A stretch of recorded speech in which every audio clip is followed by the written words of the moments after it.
જામનગર ખાતેથી જિલ્લા પુરવઠા વિભાગ દ્વારા જામનગરમાં 16 લાખથી વધુ ગેરકાયદે અનાજનો જથ્થો ઝડપી પાડ્યો.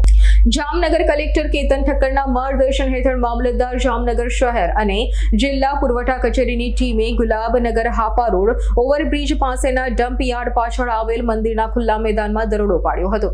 આ આકસ્મિક તપાસણીમાં છૂટક ફેરિયાઓ મારફતે ખરીદી કરી ગેરકાયદેસર રીતે સંગ્રહ કરવામાં આવેલો અનાજનો મોટો જથ્થો મળી આવ્યો હતો.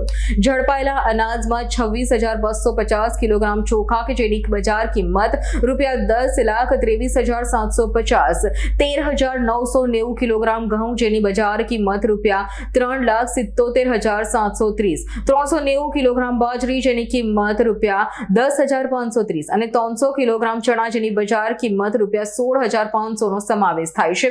આ ઉપરાંત સ્થળ પરથી 4 રિક્ષા, 1 મોટરસાયકલ અને 5 વજન કાંટા જપ્ત કરવામાં આવ્યા છે. આમ તંત્ર દ્વારા કુલ ₹16,51,510 નો મુદ્દા માલ જપ્ત કરવામાં આવ્યો છે. તેમજ તપાસ પૂર્ણ થયા બાદ જવાબદારો સામે નિયમ અનુસાર કાર્યવાહી હાથ ધરવામાં આવશે તેમ જિલ્લા પુરવઠા અધિકારી જામનગર દ્વારા જણાવ્યું હતું. જામનગર શહેરમાં ગુલાબનગર ઓવરબ્રિજ પાસે ડમ્પયાર્ડની નજીક શંકાસ્પદ અનાજનો જથ્થો મળી આવેલો છે. જેમાં ઘઉં જે છે એ 13,990 કિલોગ્રામ, ચોખા 26,250 કિલોગ્રામ, ચણા 300 કિલોગ્રામ, બાજરી 390 કિલોગ્રામ.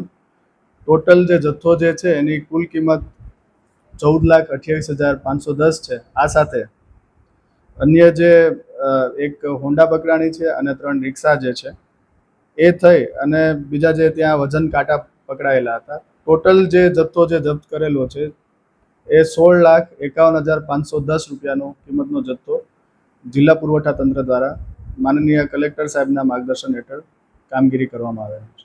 હવે એ લોકો પર કઈ પ્રકારની તપાસ કરવામાં આવી છે અને શું આગળ કાર્યવાહી?